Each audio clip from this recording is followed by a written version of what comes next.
Queridos, bom dia. Meu nome é Felipe de Rosa, sou professor do curso e tenho a honra de mediar esse debate sobre as eleições presidenciais nos Estados Unidos, ao lado de dois grandes mestres, né? É uma honra estar aqui, o professor Márcio Scalercio, a quem eu devo metade do meu diploma, basicamente, e o professor Paulo Grobel. O debate vai ser meia hora para cada professor expor o seu conteúdo e depois a gente abre para perguntas em rounds, tá?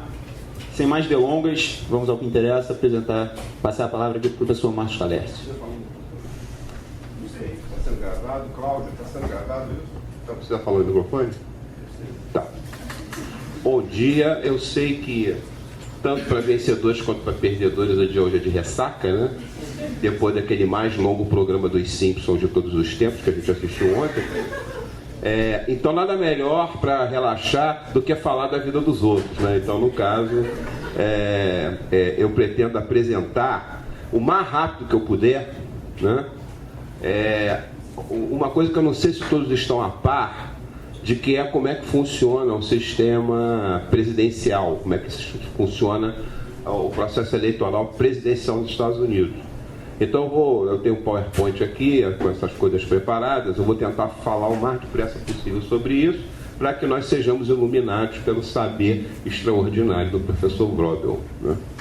Então, pelas regras eleitorais definidas pela Constituição de 1787, quem elege o presidente é um colégio eleitoral cujos delegados representam seus estados, não é? O colégio eleitoral é igual ao número de delegados é igual das bancadas estaduais no Congresso Nacional, quer dizer, o número de senadores mais o número de deputados. Então, segundo a Constituição, como nós sabemos, acho eu, não é o eleitorado por eleição direta que elege presidente. Quem elege presidente é o colégio eleitoral. Essa regra foi definida desse modo para que, no processo eleitoral da escolha de presidente, os estados com pouca população tivessem algum peso. Foi por isso que ela foi pensada desse modo.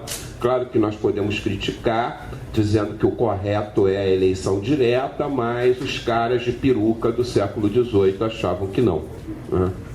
E como é terra de common law, de direito constitucionário, regras são muito difíceis de serem mudadas, né? Elas são muito calcadas na tradição, né? Nada aconteceu, deixa eu ver. Tá. O número de delegados do colégio eleitoral é de 538, né? Se um dos postulantes alcançar 270 votos, é o presidente, né? Caso nenhum dos candidatos alcançar esse número, cabe à Câmara dos Deputados a eleição do presidente, certo? Aí tem um mapa, quer dizer, tem uma lista dos estados com o número de delegados no colégio eleitoral, né? Isso pode variar de acordo com o censo, com o recenseamento. Se um estado aumentar ou perder população, ele pode ter o número de delegados diminuído ou aumentado, mas o número nunca é maior do que aquele que foi apresentado antes. Então, o estado que tem mais delegados é a Califórnia, com 55, né? Depois da Califórnia, quem é? Me ajuda aí. É o Texas, com 34. Depois do Texas é Nova York, né? Com 31. Depois de Nova York é a Flórida, com 27 cubanos e brasileiros.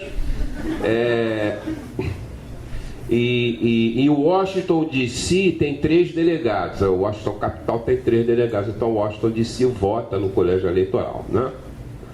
Então a pancadaria, quando é escolhido finalmente pelas convenções ou pelos caucus o candidato de cada partido, é a conquista dos votos desses estados, né? Alguma pergunta sobre os estados? Não?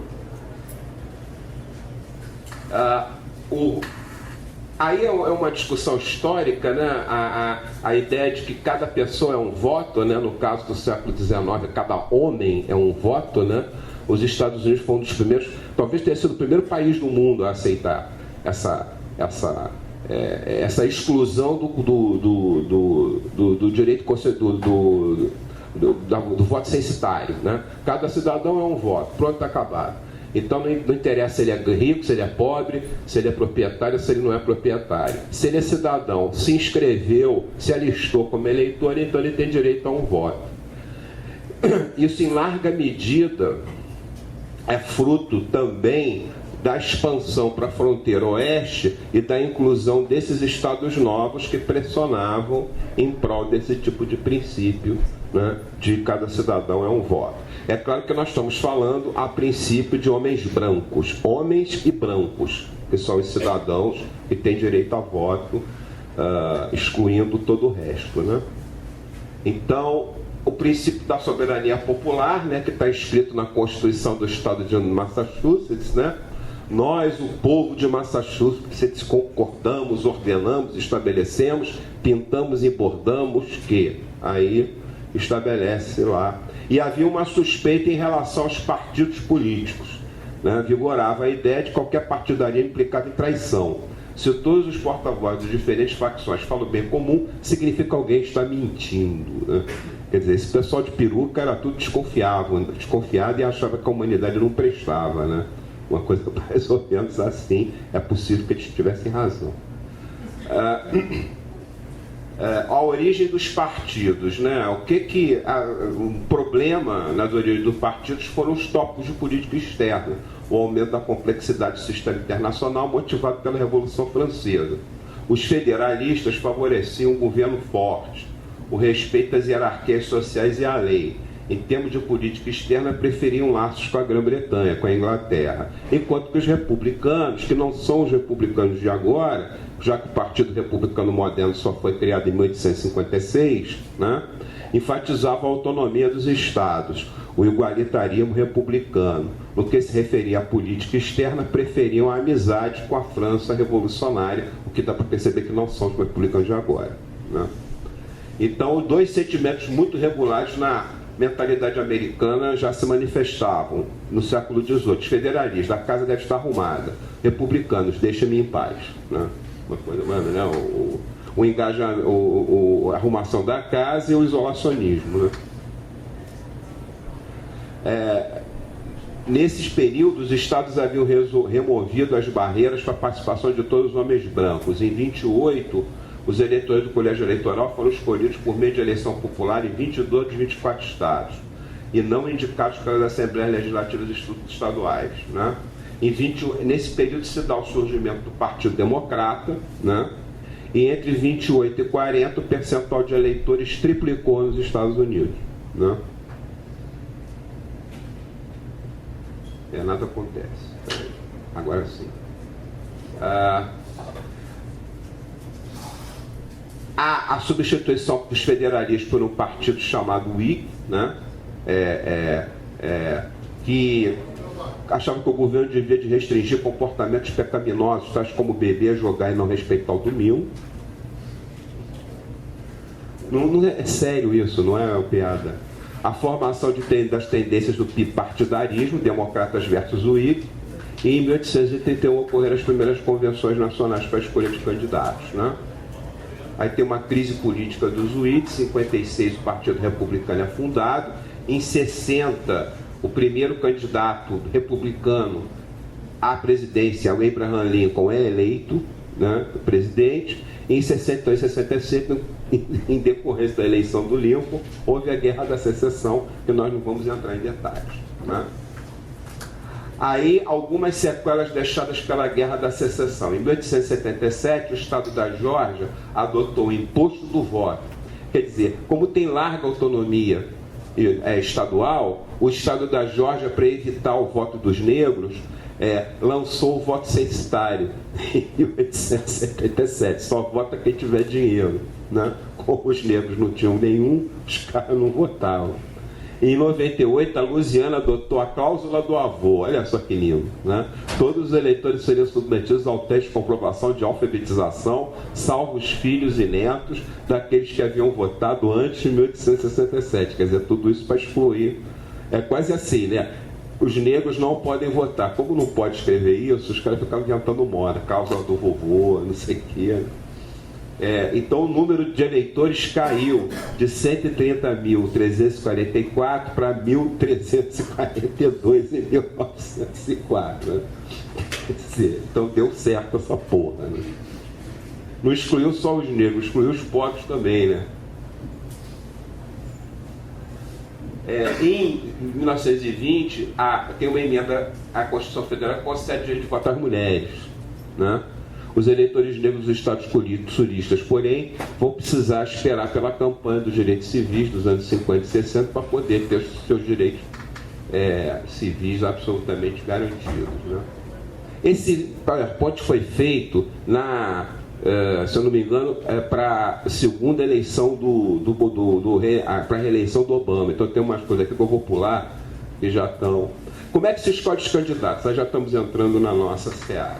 Você escolhe os candidatos de duas maneiras, ou em prévias eleitorais ou em caucus. Qual é a diferença? É que nas prévias eleitorais, os convencionais votam em urna pelo candidato do partido que eles estão escolhendo. Enquanto que no caucus a eleição é por delegado. São os delegados que votam no caucus, entendeu? Em alguns estados, e ambos os partidos podem votar até mesmo quem não é filiado ao partido, se for uma convenção eleitoral. O cara pode ir lá e votar, mesmo não sendo democrata nem republicano. Em outros estados, não. Então, as convenções dos caucus diferenciam muito de estado para estado. É uma das maneiras da autonomia estadual se manifestar. Né? Então, o processo de escolha dos democratas e dos republicanos na Geórgia não é igual ao processo de escolha na Carolina, nem é igual ao processo de escolha em Washington DC, por aí vai, entendeu? Né? Aí é uma farra danada, né? Nessas convenções ocâncos, né? Convida a banda, né? Strippers, etc. e tal, fazem uma zona danada para conseguir mídia gratuita, porque toda a mídia política nos Estados Unidos é paga. Então há um esforço muito grande dos marqueteiros dos partidos em obter mídia gratuita positiva, naturalmente, porque há também a mídia gratuita negativa. Então os caras ficam tentando, durante a convenção, inventar fatos interessantes para sair na televisão, no rádio, etc. e tal, chamando a atenção para a convenção. Né? As eleições, isso é muito importante, isso é histericamente importante. É aí que mora o perigo. As eleições americanas são organizadas em termos administrativos localmente, nos municípios e nas comarcas. Né? Então a prefeitura tem uma funcionária lá, a Mrs. Hazel, que é a encarregada do processo eleitoral. Então, se você quer votar na eleição, você tem que se registrar como eleitor. Né? Então você vai na Mrs. Hazel e durante o processo de alistamento você tem que declarar se você é republicano, democrata ou independente. Se você mentir, você pode ser processado por perjúrio.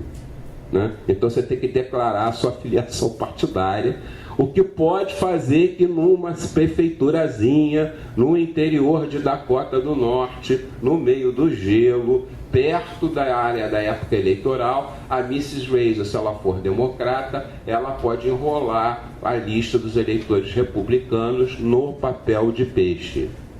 Isso é possível, né? Eu estou falando sério, não estou de sacanagem. O que quer dizer que aí você vai votar no dia da eleição, o teu nome não está no registro, então tem que se votar em separado, e os advogados do partido é que vão lutar para o seu voto valer, entendeu? É assim que se rouba a eleição. Né? Atende aí e manda um abraço. Vou deixar ligado aí a pessoa escuta. Exato. Aí podem usar isso contra mim, né? Se um eleitor mudar de distrito, ele tem que se cadastrar novamente. Né? Então, a lista, como eu já disse, é controlada pelos funcionários locais e só podem votar os eleitores registrados. Não há cédula eleitoral única. Os Estados Unidos não têm justiça eleitoral, né? Aqui tem, às vezes a gente fica perguntando, a gente não sabe por quê. Eles não têm justiça eleitoral. Nos diferentes estados, as eleições presidenciais podem ocorrer juntamente com pleitos para a escolha de governadores, senadores, deputados e plebiscitos locais. Então, às vezes, o cara recebe uma lista de coisas que ele tem que votar. Qual é o presidente, qual é o governador, qual é o deputado estadual, o senador federal, o vereador da cidade dele, o prefeito, se ele é a favor do aborto, se ele é contra, se ele é a favor das armas nucleares, se ele é contra, ele pode ter que votar tudo isso. E você pode imaginar o tempo de duração, votar no xerife, né? Você pode imaginar o tempo de duração da fila, né? O cara fica na fila, né? Que é outra maneira de você roubar a eleição, né? É você sumir com as urnas dos distritos onde a situação sabe que vai perder.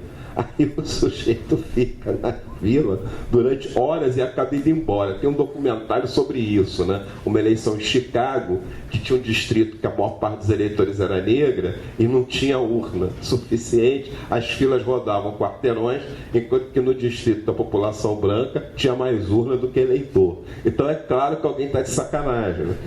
E ficava a delegada do distrito no celular tentando falar com alguém para conseguir urna. Né? Ou, sei lá, pega um caixote de bacalhau, faz um furo e bota lá. Faltou a improvisação brasileira aí nesse momento, né?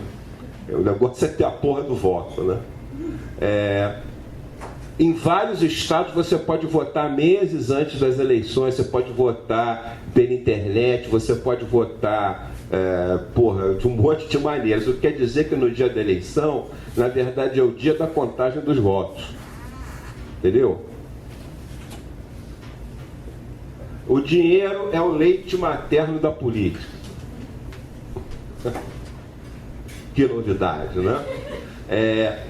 Quais são as fontes legais de financiamento das eleições?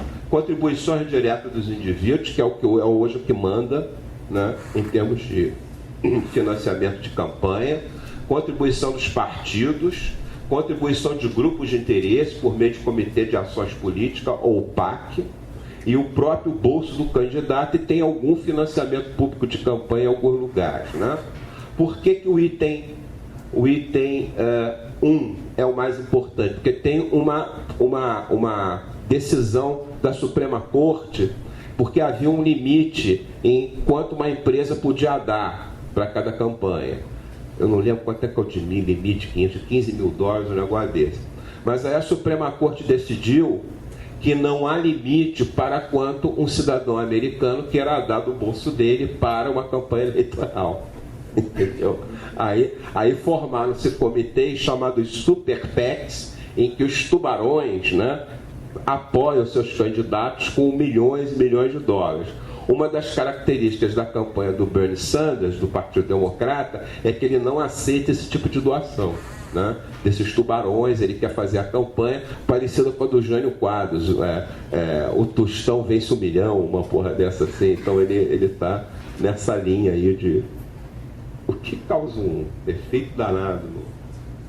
Então tem que haver divulgação pública das atividades financeiras das campanhas. É proibido que sindicatos e empresas usem verbas institucionais para financiamento, né?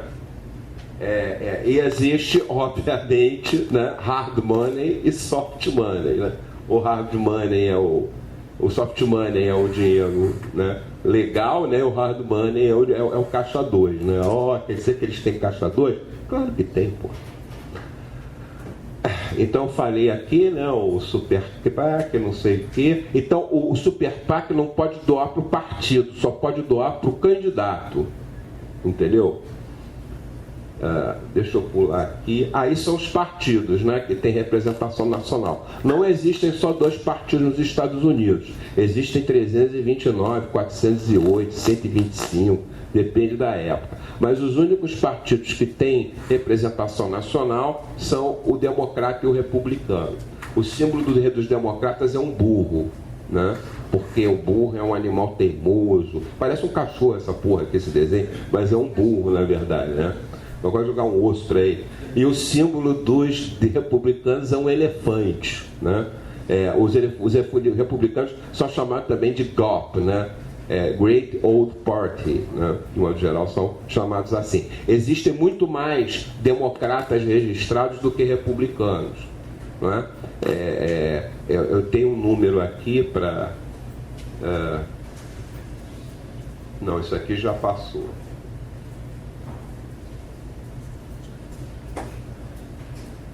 Os republicanos têm se favorecido do apoio de estados com população majoritariamente rural, que tende a apoiar candidatos presidenciais mais conservadores. Eu chamo isso de frente caipira, né?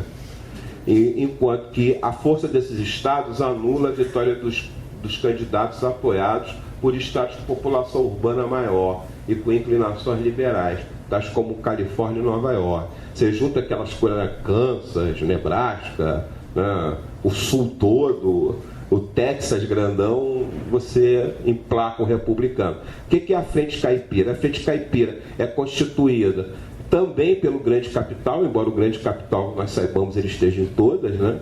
Mas esse pessoal dos estados conservadores, a turma bíblica, né, da direita religiosa, esse pessoal todo costuma apoiar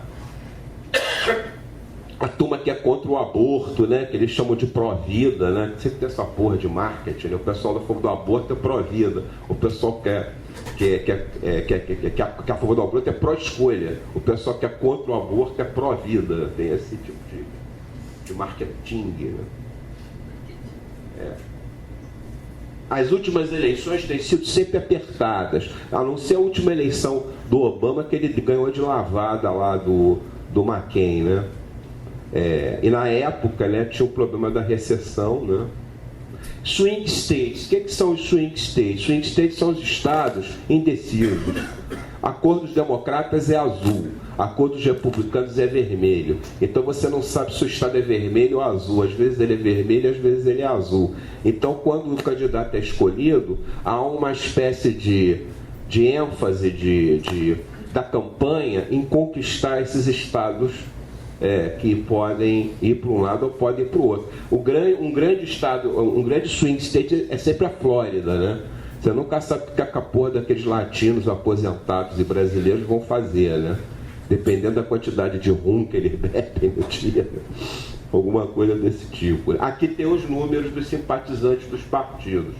Os republicanos têm 55 milhões de simpatizantes, os democratas 72 milhões e os independentes são 42 milhões. O pau come na disputa dos votos dos independentes.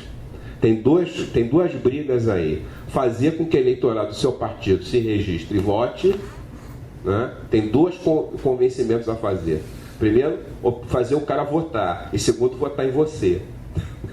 São dois esforços, né? E disputar radicalmente o voto dos independentes. A minha tese, pode ou não ser corroborada pelo professor Wrobel, é que os independentes nessa eleição estão radicalizados ou para a esquerda ou para a direita.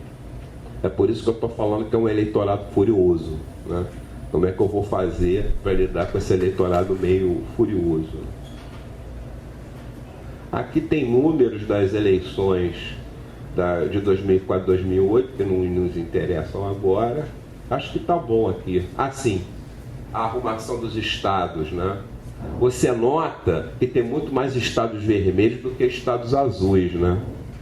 O que quer dizer que é a frente caipira, mas por outro lado, se eu conseguir puxar uns estados, uns swing states para o azul, eu ganho, porque nas eleições presidenciais os estados mais densamente povoados costumam votar pelo candidato democrata, entendeu?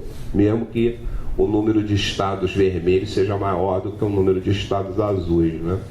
O Havaí, né, azul, né, democrata, aquele pessoal do surf, e o Alasca, aquele pessoal que não está lá, né, fortemente republicano, né, aquele pessoal que dorme com urso, né, aquelas coisas. Bom, eu vou fazer o seguinte, eu vou terminar agora e vou passar para o Wrobel, professor Wrobel, e qualquer coisa eu faço avaliações, coisas desse tipo, tá?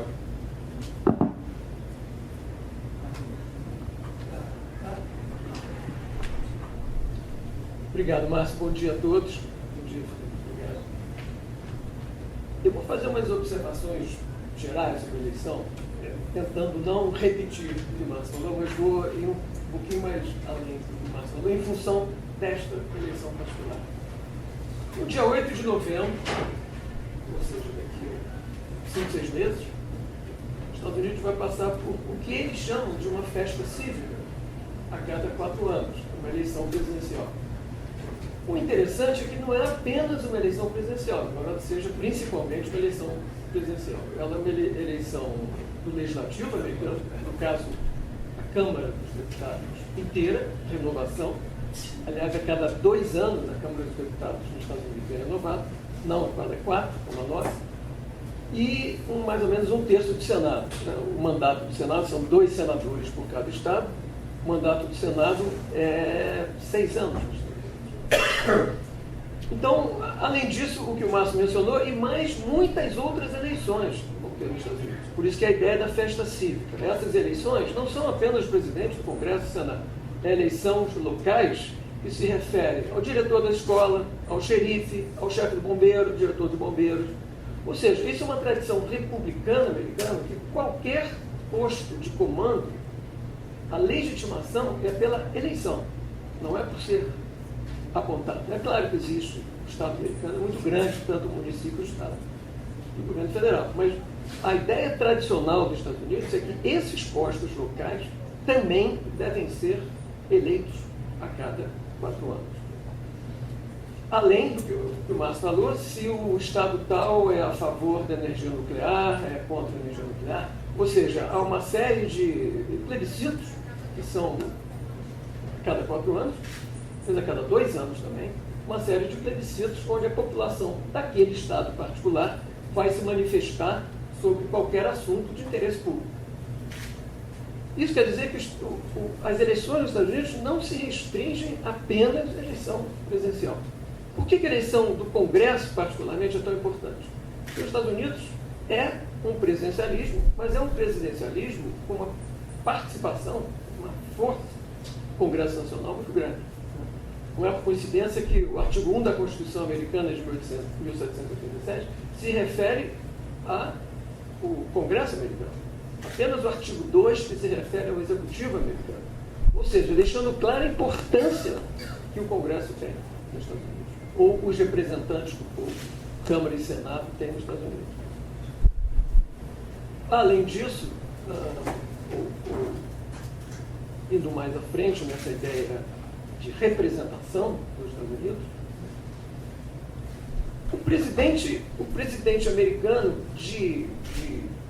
talvez de 30, 40 anos para cá, assumiu um papel, e cada vez continua assumindo mais, um papel de um presidencialismo quase imperial, no sentido, o papel do presidente americano é muito maior hoje do que o papel que foi desenhado na Constituição americana e que foi a prática do governo americano no século XIX e boa parte do século XX. Por quê? Bom, primeiro porque o Estado em geral, os governos em geral, ficaram muito mais complexos.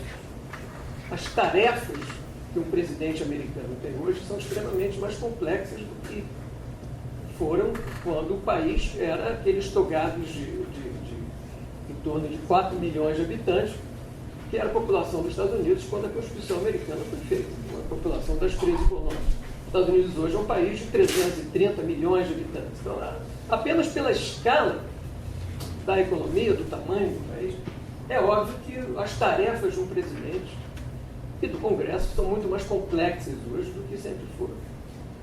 Mas isso não quer dizer que haja, parte do eleitorado americano, uma tentativa frequente de tentar restringir o papel do presidente. Tentar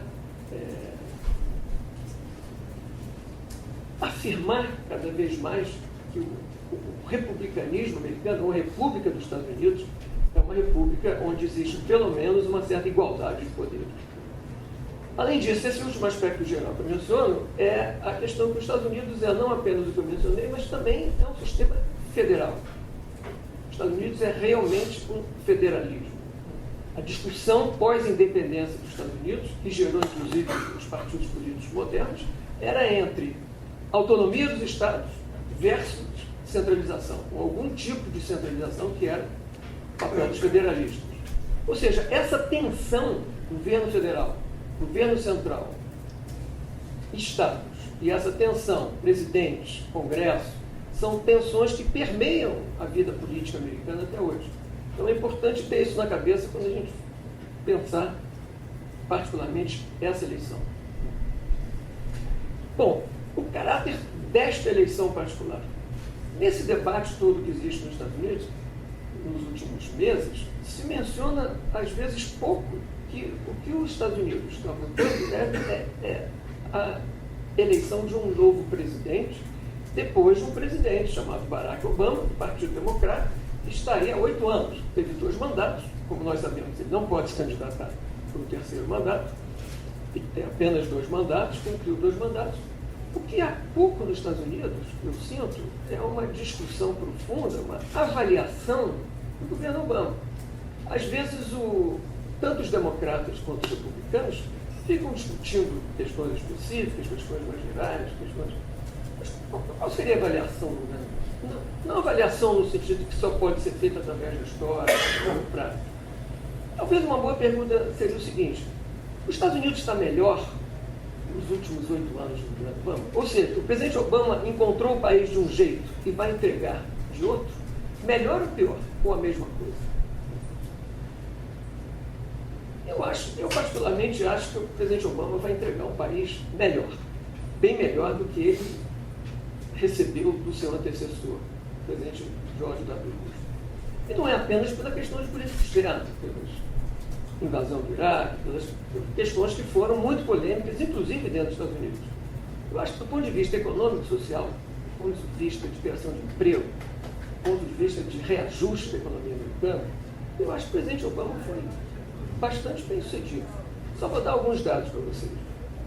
O presidente Obama herdou o país no início de uma profunda recessão. Talvez a segunda recessão mais dura que os Estados Unidos já teve desde 1929. Ou seja, uma recessão que levou o país a mais de 10% de desemprego, que é a questão fundamental de uma recessão. Quanto desemprego os Estados Unidos têm hoje? Em torno de 5%. O presidente Obama herdou o país com 10% de desemprego ou mais e está deixando o país em torno de 5%. Isso quer dizer que 10 milhões de novos empregos foram criados nos Estados Unidos nesses últimos 8 anos, 7 anos. Do ponto de vista, eu vou falar desse ponto de vista econômico mais geral. Eu só saliento uma conquista do presidente Obama, que foi o Obamacare. A possibilidade das pessoas de renda mais baixa terem acesso a alguma forma de tratamento de saúde nos Estados Unidos. E, sem cores partidárias, era um dos grandes problemas dos Estados Unidos. Nos Estados Unidos, a medicina é caríssima, por várias razões. Per capita é o país que mais gasta com medicina disparado no mundo, por questões de tecnologia, fundamentalmente. E não havia um sistema social, não existe medicina social nos Estados Unidos. Tudo é feito através de companhias de seguro. Se você trabalha, é obrigado a ter um seguro de saúde. Se você não trabalha, você não tem condição de financiar um seguro de saúde individual. O Obamacare, é discutível esses números, mas já teria a possibilidade em torno de 30 milhões de americanos de renda mais baixa terem acesso, inclusive os imigrantes ilegais, terem acesso a uma política de saúde, um acesso à saúde nos Estados Unidos. Esse é um assunto muito contencioso por 2 ou 3 razões. Primeiro, o lobby dos médicos é o lobby mais poderoso dos Estados Unidos. Se você olhar os famosos 1% mais ricos dos Estados Unidos, que se faz sempre esse survey, mais ou menos 25% ou mais do 1% mais rico dos Estados Unidos são médicos. Ou seja, existe uma tradição americana é uma profissão de altíssima renda, e claro que eles sempre foram contra qualquer tipo de medicina pública. Então, essa me parece ter sido, em termos de política social, uma conquista muito importante. Vários presidentes, principalmente o presidente Clinton, tentou isso anteriormente e não conseguiu. Me restringe a esse ponto. Em termos de política externa, só chama a atenção que o presidente Obama, desde o começo, se comprometia com retirar os soldados americanos do mundo. Ele se comprometia fundamentalmente com tentar o máximo para não usar a força na política externa americana. Bem ou mal, isso tem sido conseguido. Ele trouxe as tropas do Iraque, trouxe não todas, mas as tropas do Afeganistão. Ele se recusou a enviar tropas americanas. E é o consenso hoje em dia de que, desse ponto de vista, ele foi bem sucedido. A grande discussão é se isso é bom ou é ruim para os Estados Unidos. Há visões não apenas republicanas e democratas, mas há visões que perpassam todo o espectro político americano. Talvez haja um consenso hoje de que essa política do governo Obama tem sido mais prejudicial aos interesses americanos no mundo como uma grande potência do que o que ele acabou fazendo. A questão não é se isso é moralmente, eticamente e mesmo financeiramente. Bom, a questão é se isso atende ou atenderia aos interesses dos Estados Unidos como uma grande potência. Isso é uma discussão que vem se tratando já há algum tempo nos Estados Unidos. Bom, esse balanço rápido do governo Obama permite ver o seguinte: talvez a continuidade, ou seja, um governo democrata, seria ou atenderia mais os interesses do eleitorado americano, no sentido abstrato, do que um candidato republicano, um presidente republicano, seja ele quem for. Aí entra o grande problema. O Obama foi o 44º presidente dos Estados Unidos, ou seja, agora vai se eleger o 45º presidente dos Estados Unidos. Se a gente olhar o número de presidentes republicanos, pensando no século XX, e agora, é maior do que o número de presidentes democratas. E, além disso, no século XX inteiro, nenhum presidente democrata fez o seu sucessor. A não ser Franklin Delano Roosevelt, que morreu em 6 meses do 4º mandato, claro, vice-presidente era democrata, o presidente Truman, depois foi eleito, mas não foi o sucessor no sentido. E também o presidente Kennedy, que foi assassinado em 1963, assumiu o vice-presidente. Esse democrata fazer o sucessor tem que morrer. Tem que ou morrer, ou ser assassinado, ou morrer. Era o ponto que eu queria chegar.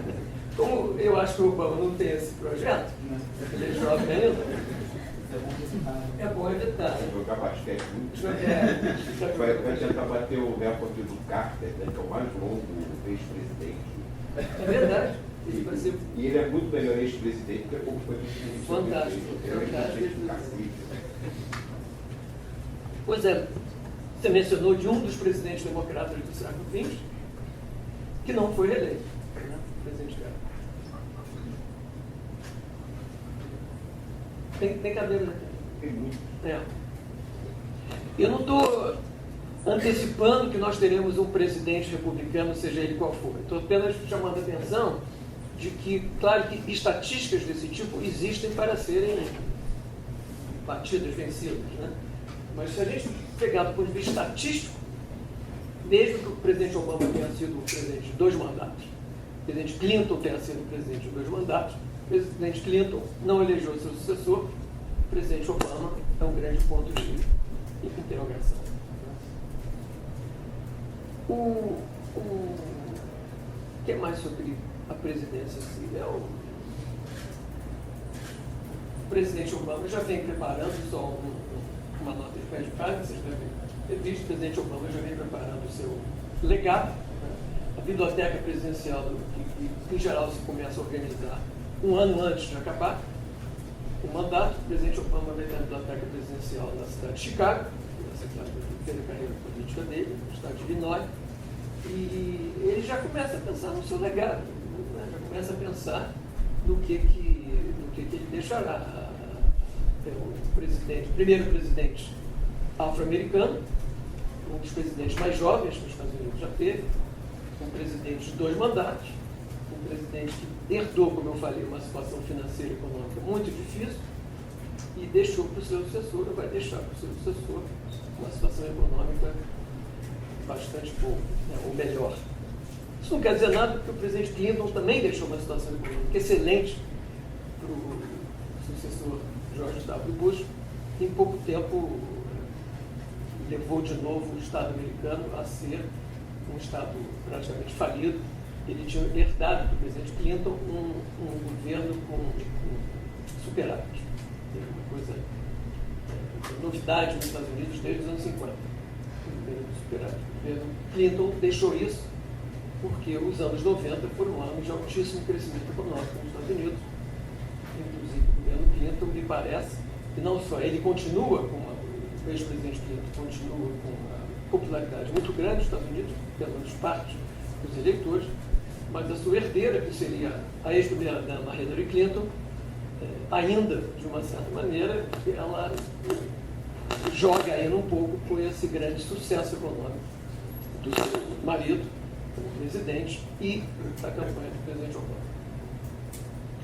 Então, vamos pensar o seguinte: quais seriam os principais temas, os principais debates, os principais assuntos que o eleitorado americano se preocupa hoje em dia? Em função disso, a gente poderia talvez ver quais dos partidos e dos candidatos, vai ser apenas uma especulação, mas quais dos partidos e dos candidatos atenderiam melhor, ou procurariam atender melhor, essas ansiedades, esses temas, essas agendas que o eleitorado americano hoje parece priorizar. Do ponto de vista econômico, eu acho que a questão não é mais a questão de crescimento econômico. Só lembro que os Estados Unidos deve crescer esse ano em torno de 2,5%, cresceu ano passado 2,5%, ou seja, para tamanho e maturidade da economia americana, crescer entre 2% e 3% é excelente. Então, provavelmente o máximo que a economia americana pode crescer, sem haver uma modificação estrutural muito grande. Talvez, do ponto de vista econômico, 2 ou 3 questões sejam mais importantes. Uma, certamente, é a questão da desigualdade.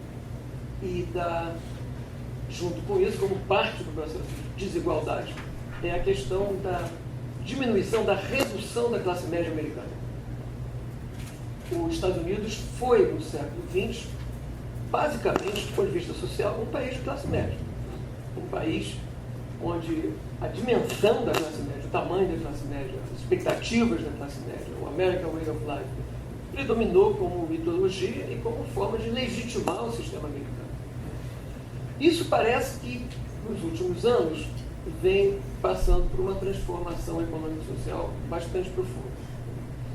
Não só os tais dos 1%, que 1% da população americana, que tem uma percentagem da renda cada vez maior nos Estados Unidos, pode ter chegado a algum torno de 30%. Isso quer dizer que 99% da população americana tem os outros 60 e poucos, 70%. Ou seja, uma situação de bastante desigualdade, né? O coeficiente de Gini, onde economistas medem desigualdade nos Estados Unidos, mostra uma economia bastante desigual.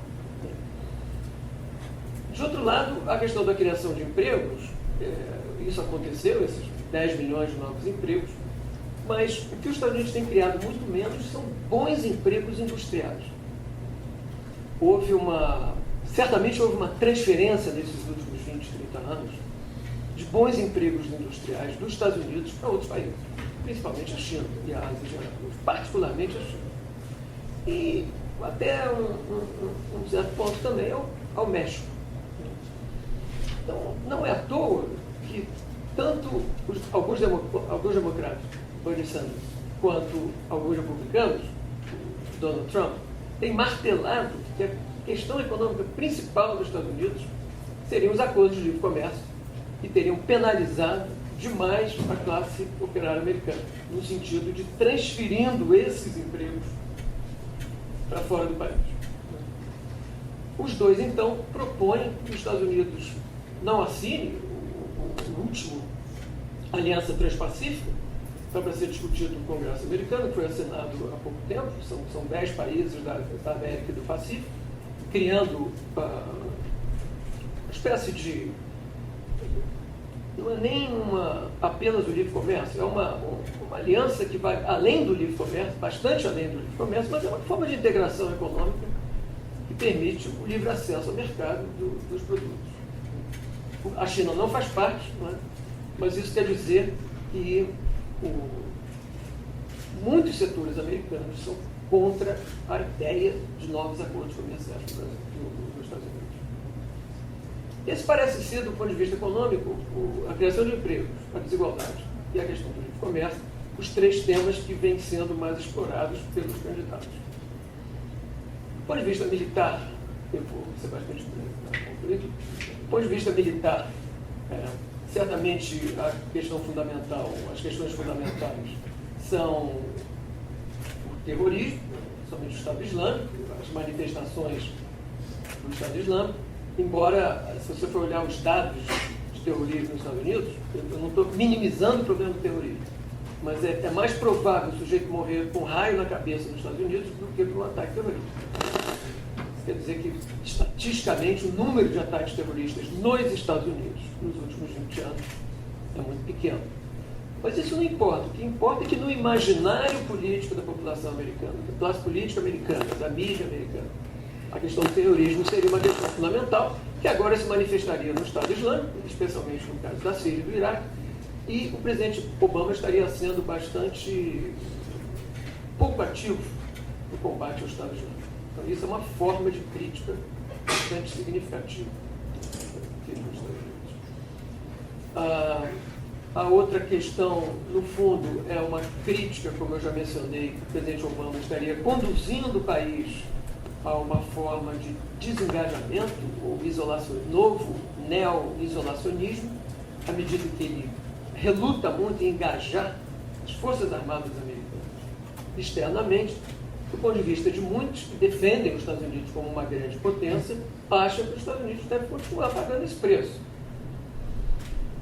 O candidato Donald Trump, por exemplo, fez críticas recentes muito firmes e fortes ao sistema de bases militares americanas no exterior, que são em torno de 1.000. Os Estados Unidos ainda tem hoje, 25 anos depois da Guerra Fria, do final da Guerra Fria, os Estados Unidos ainda tem algo em torno de 1.000 bases militares no mundo, o que demonstra o papel global dos militares americanos, os Estados Unidos ainda como uma grande potência.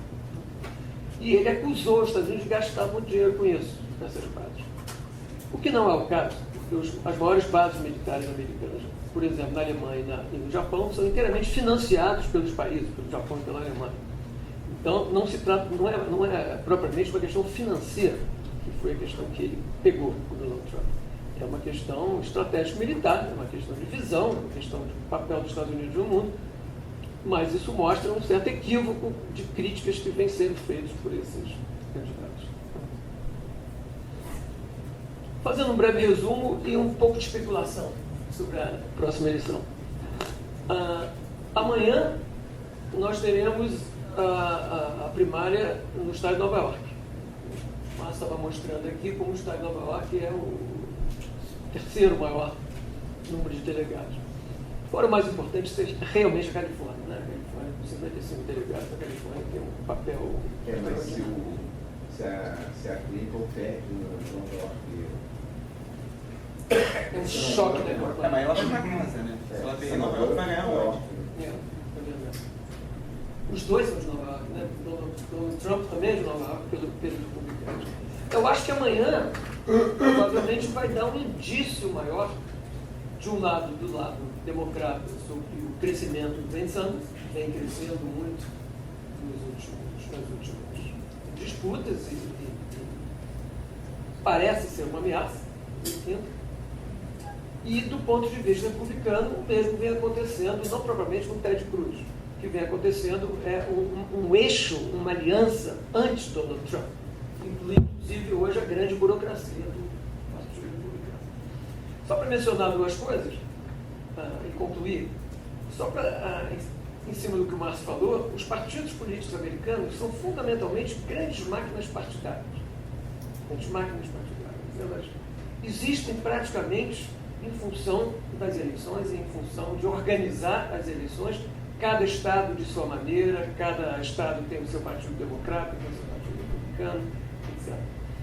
O que a gente está vendo como nessas prévias agora, como essas grandes questões nacionais, algumas eu mencionei, tanto econômicas, quanto militares, quanto de externo, essas grandes questões nacionais acabam influenciando profundamente as questões locais.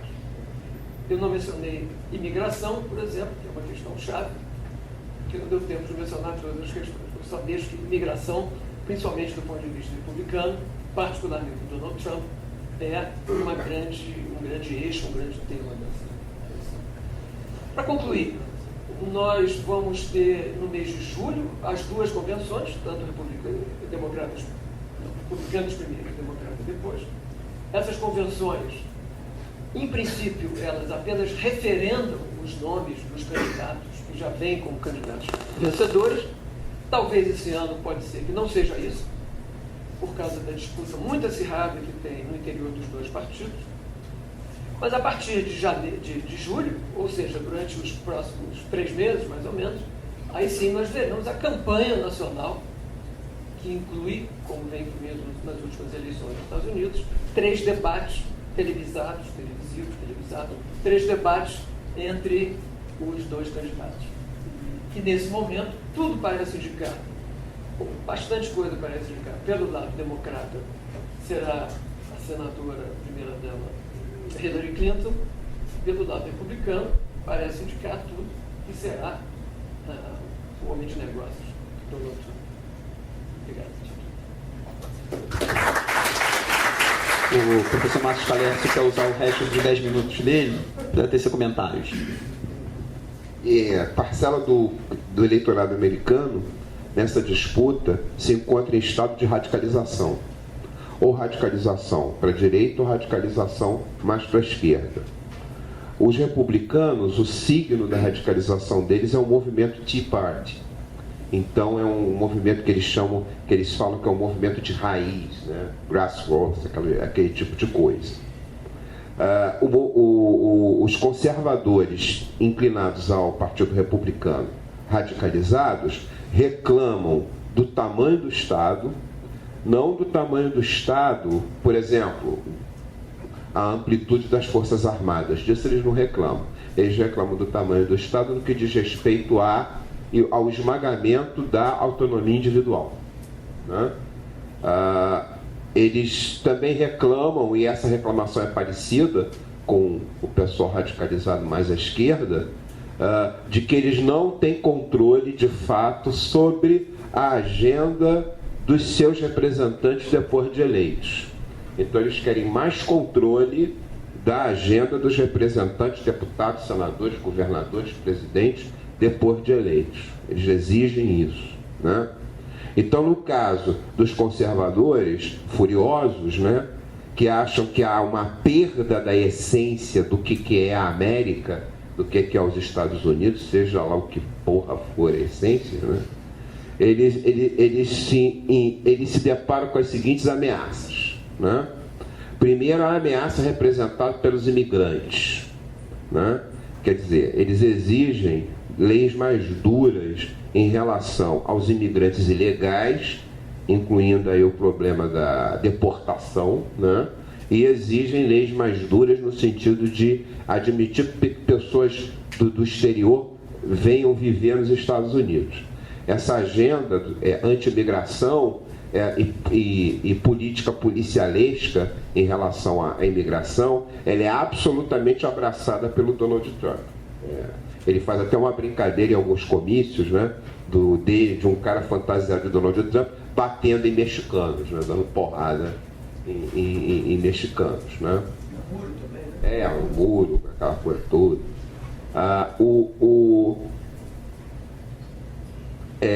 Uma outra coisa que eles acham que ameaça a essência da América é a agenda liberal, né? A agenda liberal seria, no caso, uma atitude negligente em relação à imigração e à imigração ilegal, o problema do aborto, né? A questão das armas, né? A ideia de que há de haver um controle maior das armas entre a população. Os conservadores furiosos reclamam muito disso. Como pode alguém dizer que eu não posso ter uma M60 em cima da minha geladeira? Alguma coisa desse tipo, para expulsar do meu quintal pessoas inconvenientes, né? Então há uma certa... há também o temor sobre práticas da agenda liberal que ameaçam a família, o que nos leva à reunião de ontem do Congresso Nacional, né? Como em primeiro lugar Deus, em segundo lugar a família foram bastante mencionados, né? no nosso programa dos Simpsons de ontem. Então, quer dizer, eles são bastante preocupados com esse tipo de coisa. Reclamam muito do excesso de tamanho do governo. E a reclamação quanto ao excesso de tamanho do governo, ela se manifesta mais claramente que qualquer outra coisa na discussão de impostos, né? Que é uma discussão histérica nos Estados Unidos quanto ao tamanho dos impostos, que eu particularmente acho uma discussão justa, né? Quanto custa essa porra dessa sociedade? Eu acho que esse tipo de pergunta é bastante razoável, eu não tenho nunca medo de fazê-la, né? E temem, por causa do tamanho do Estado, o estreitamento da liberdade individual. E vamos guardar essa frase, estreitamento da liberdade individual, porque a gente vai precisar dela daqui a pouco. Os democratas, aqueles que se inclinam pelos democratas do ponto de vista radical, né, eles defendem a candidatura do Bernie Sanders a partir do seguinte ponto de vista: a eleição é uma chance de restaurar a democracia. Eles dizem que a democracia americana não existe mais. O que existe nos Estados Unidos é uma plutocracia. O que existe nos Estados Unidos não é o governo do povo comum. O que existe nos Estados Unidos é o governo dos lobbies e das corporações. É isso que eles estão brigando. Nesse caso, restauração da democracia e de uma espécie de visão idealizada do que é os Estados Unidos, como falou o professor Wrobel, a restauração do status dos Estados Unidos como um país de classe média. Isso quer dizer que tem que haver políticas no que diz respeito à redistribuição de renda e de oportunidades no país, né?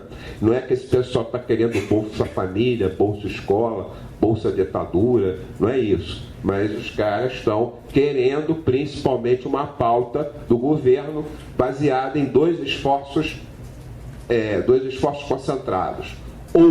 Esforço na reforma da infraestrutura dos Estados Unidos, que em muitos lugares é muito velha e muito obsoleta.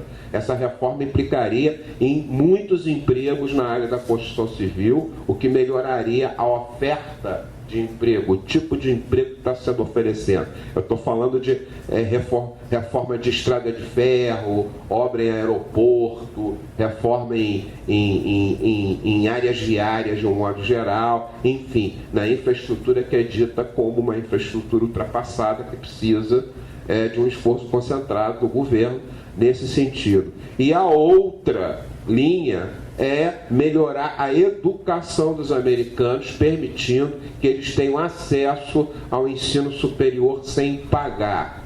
Então, enquanto aqui no Brasil nós estamos passando pela situação oposta, né? Uma das pautas secretas do programa dos Simpsons é acabar com o ensino público e gratuito sustentado pelos governos federais e estaduais.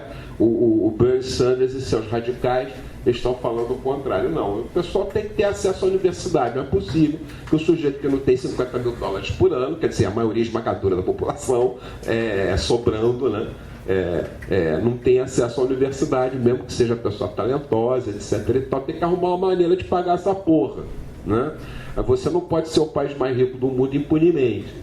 Entendeu? Tem que ter dinheiro para isso. Eu tenho dinheiro para bombardear os outros de 5 minutos, eu tenho que ter dinheiro para garantir um sistema educacional para as pessoas.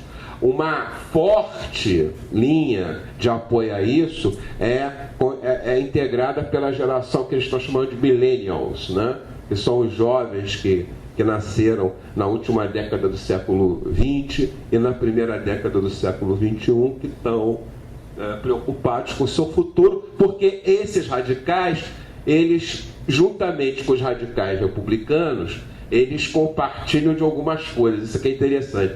E uma das coisas que eles compartilham é a expectativa negativa em relação ao futuro. É uma coisa que há muito tempo não acontece na paisagem social americana. A escassez da convicção de que a vida dos meus filhos vai ser melhor do que a minha. Os caras estão achando que não é assim.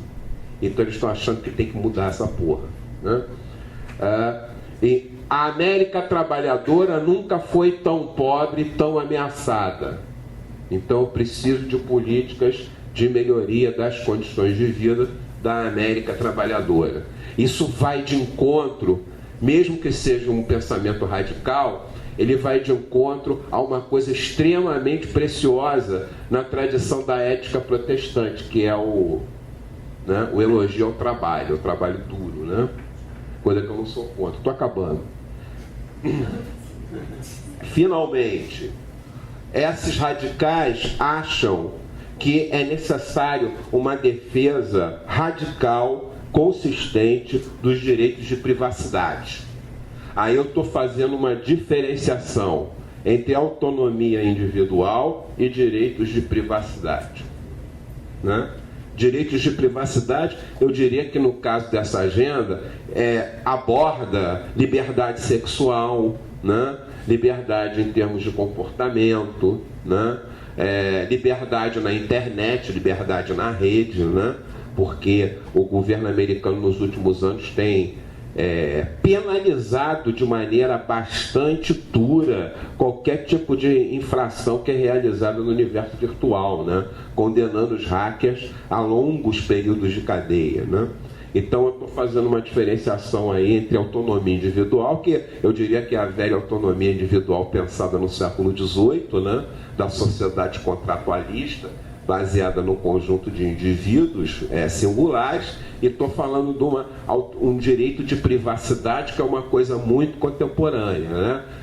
A ideia de que ninguém tem nada a ver com o meu comportamento individual e como eu crio a minha família, isto é, não é do assunto de ninguém com quem que eu durmo, coisas desse gênero, que parece que interessa muito a direita cristã, né? Dar palpite nesse tipo de coisa. É por isso que os candidatos que fazem grande sucesso são o Donald Trump e o Bernie Sanders. O Vogel tem certa razão quando ele diz que no caso do Partido Democrata, a Hillary Clinton tem grandes chances de obter a indicação porque ela é a candidata da máquina partidária, do status quo, é mesmo, né? E pelo próprio discurso dela você consegue perceber isso claramente. Não dá para ouvir o discurso da Hillary sem você começar a bocejar e sentir tédio. A Hillary é a Miss Wall Street, eu não tenho a menor dúvida que é mesmo, né? E ela e toda a participação dela é baseada em frases feitas muito bem calculadas. O Bernie Sanders, ele tem um problema de sobrevivência na própria convenção democrata, o fato dele ser judeu, né? E dele não ter, dessa condição não ser muito bem recebida pelos democratas dos Estados do Sul, né? E ele não tem ainda grande penetração na comunidade negra, né, entre os afro-americanos, que acho que ainda prefere a candidatura da Hillary Clinton. Finalmente, existe o fenômeno dos superdelegados. O Partido Democrata tem um naipe de superdelegados que na Convenção Nacional não são obrigados a votar no candidato que venceu no seu estado. Eles podem votar no candidato que eles quiserem. O que acontece é o seguinte, se a convenção for disputada, os delegados eles são obrigados, fora os superdelegados, a votar nos candidatos dos estados, isso nas duas convenções. Na primeira votação, se na primeira votação ninguém conquistar o número de votos necessários para conseguir indicação, nas demais votações os delegados são liberados, entendeu? Como é que funciona? Então as pessoas estão apostando que é isso que vai acontecer. Mesmo que o Sanders e o Trump vençam as indicações, é possível haver uma virada na convenção, tanto em um quanto em outro, por causa desse sistema de que depois da primeira rodada os delegados estão liberados para votar em quem eles quiserem. Então a indicação pode ser decidida no tapetão, entendeu? É só menos isso, não? Uma espécie de campeonato em que o Fluminense está disputando. Então é isso, obrigado. Chama. Ou todo os caras da CBF também. Então vamos abrir para as perguntas. Alguém tem pergunta para ser feita? Ricardo? Eu já li o nosso.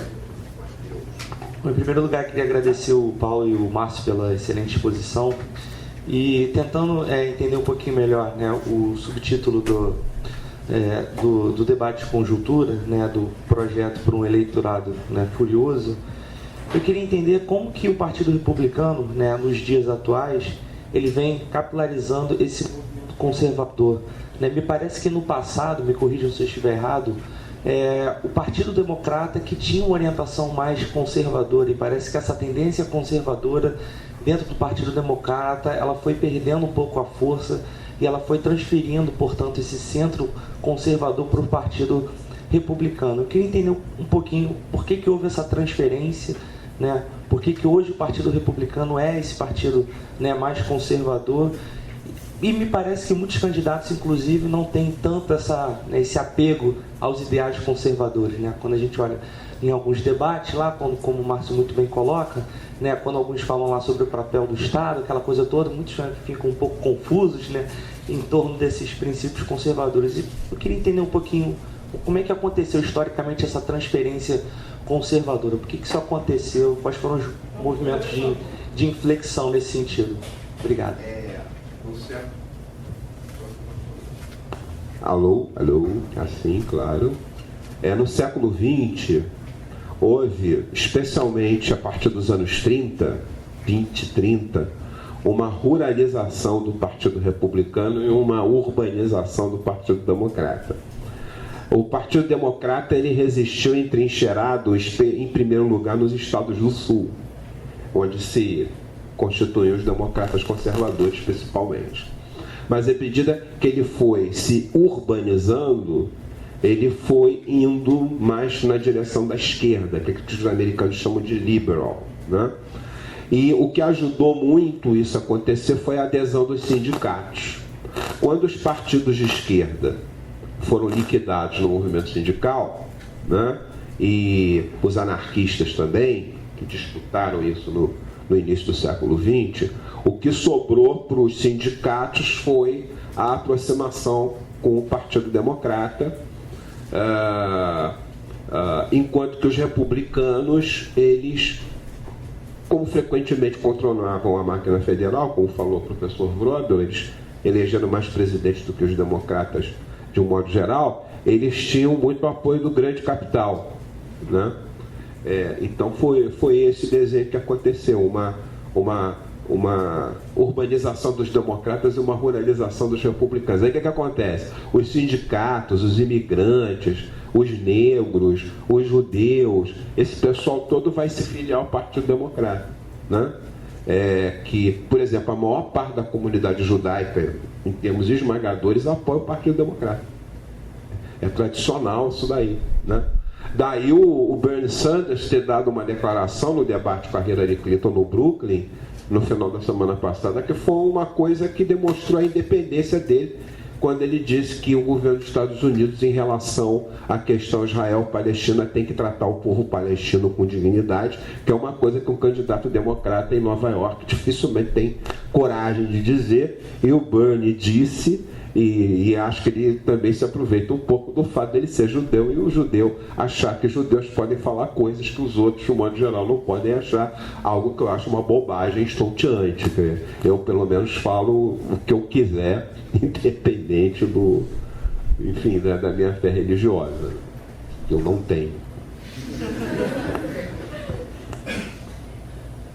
Só para completar, eu concordo com o que o Márcio falou, mas só para completar, nos anos 60, particularmente, o presidente Richard Nixon teve uma estratégia coordenada de atrair os democratas do Sul, que eram críticos à política de integração dos negros, críticos ao movimento de direitos civis, que era liderado pelos democratas e outros setores da sociedade americana.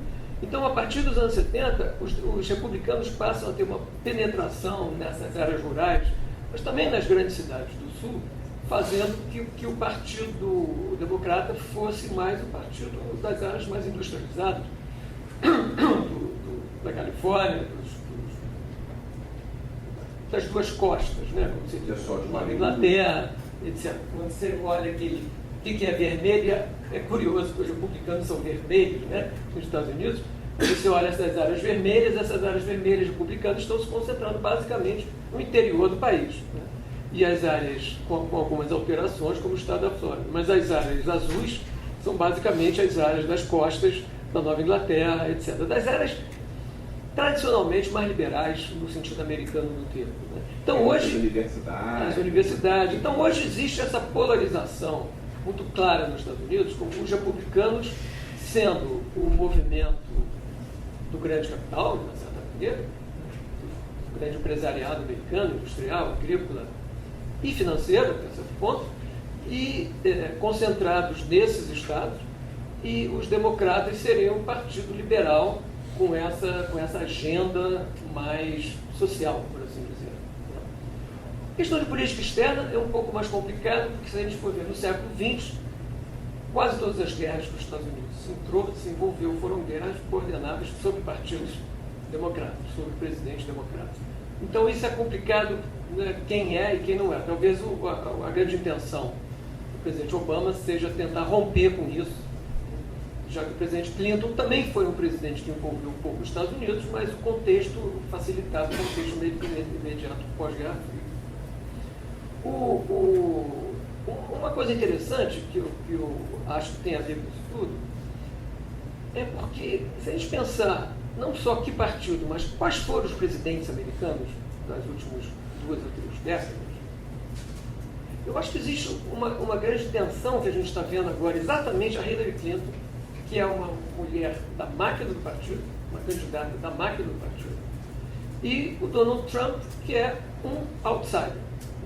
Então a gente tem essa tensão entre candidatos estritamente partidários e candidatos que são personalidades. O Bernie Sanders não deixa de ser outsider. É outsider também, certamente. O Bernie Sanders é um outsider.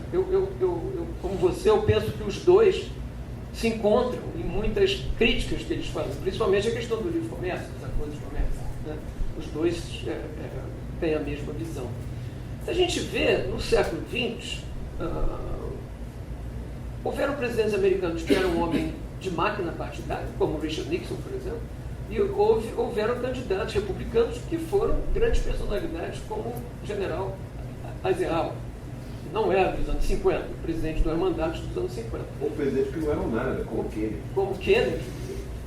Não era um homem de partido, era um político, um jovem político, mas não era um homem de partido. Então, eu acho que essa tensão é agravada hoje em dia, ou levada à enésima potência, pelo papel da mídia.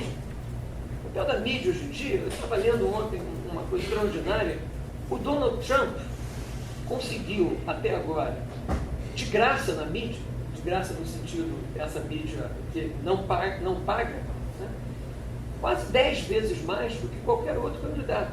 Por quê? Porque ele é uma personalidade, ele é um caráter, independente de ser um político, ele não é um político profissional, ele é uma personalidade. E a mídia está dando muita importância à personalidade, né? Pode ser que isso o leve à presidência. Ele está sendo disparado por aquele candidato que a mídia tem mais interesse. Pelas sandices que ele fala, pelo jeito dele, mas não importa, isso para mim tudo é estratégia de campanha. O Murdoch está apoiando ele. O Murdoch é o Wall Street Journal dos Estados Unidos. É o outro mal. Pois é. Então é interessante que novamente a gente vê se manifestar nessa eleição essa tensão entre política partidária ou grandes máquinas eleitorais, que são os partidos políticos dos Estados Unidos, e as grandes personalidades, e cada vez mais o papel da mídia. A mídia é algo que, a mídia 24 horas dos últimos, 20 anos, é algo, eu acho que realmente mudou a disputa política. Não só nos Estados Unidos, em qualquer lugar, mudou a disputa política. E a gente está vendo agora um presidente mediático, seja lá para que lado for, mas um presidente que aparece muito na mídia, como o Trump, um candidato que aparece muito na mídia. E, como eu falei, pode ser que isso tenha alguma influência. Mais alguma pergunta? Bom, primeiro lá, vamos fazer na ordem horária. Faz as 3 e depois entra no comentário. Bom dia, meu nome é Murilo, sou da Geografia do PUC-Rio, e uma pergunta para o professor Paulo. O que você acha um pouco do Obama em relação aos demais candidatos e em relação ao próprio controle da informação? Que, segundo os próprios jornalistas, ele é um dos presidentes que mais tem atenção na questão de informação e vazamentos, ou ele tem uma questão bem... ele é bem atualizado em relação a esse tipo de mídia e controle sobre elas também. Eu acho que vai um pouco naquela linha de manter os limites de direitos individuais.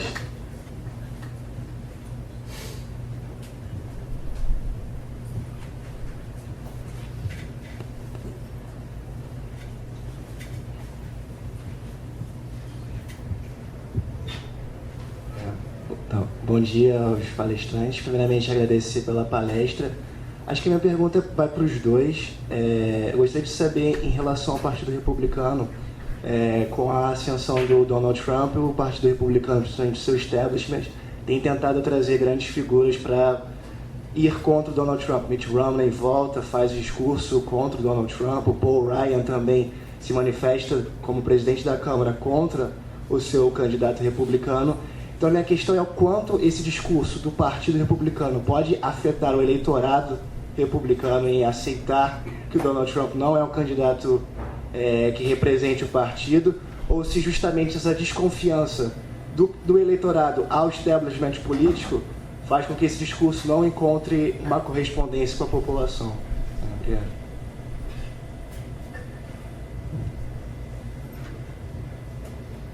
Bom dia, eu queria agradecer aí aos palestrantes pela palestra. E com o sucesso dos chamados outsiders do establishment, como Sanders e o Trump, e também com o crescimento de eleitores enfurecidos com o sistema e também bem mais radicalizados, os Estados Unidos podem estar olhando para um futuro menos bipartidário nas próximas eleições?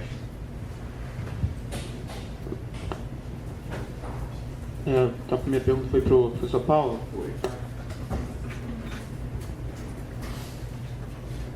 A questão do controle da informação, o pretenso controle da informação e da mídia do presidente Obama, eu acho que talvez se prenda a 2 fatores. Eu não tenho certeza se eu diria controle da informação, isso pode ter um sentido de censura, um sentido algo pernicioso à sociedade liberal.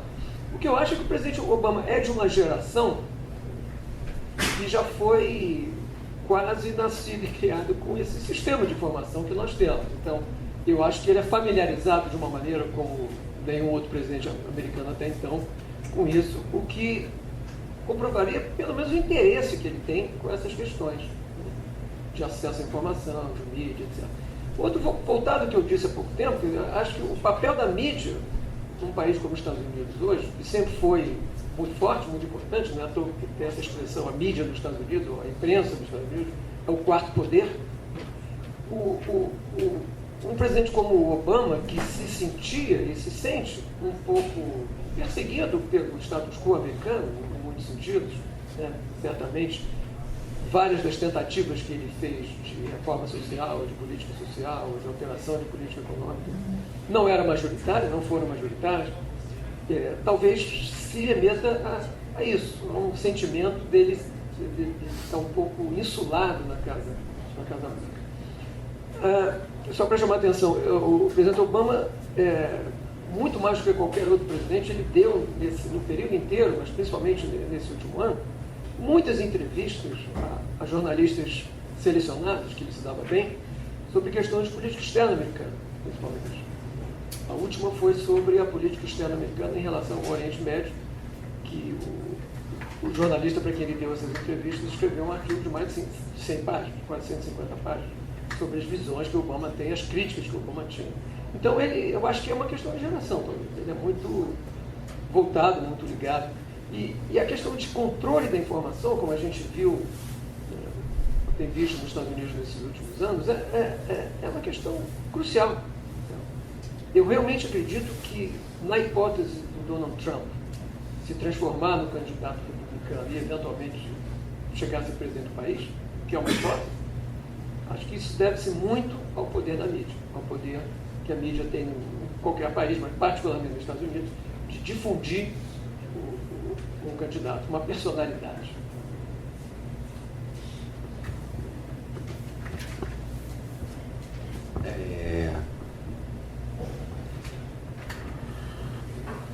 O Ted Cruz ele tem se dedicado, juntamente com o establishment do Partido Republicano, a jogar cascas de bananas na frente do Donald Trump enquanto ele pode.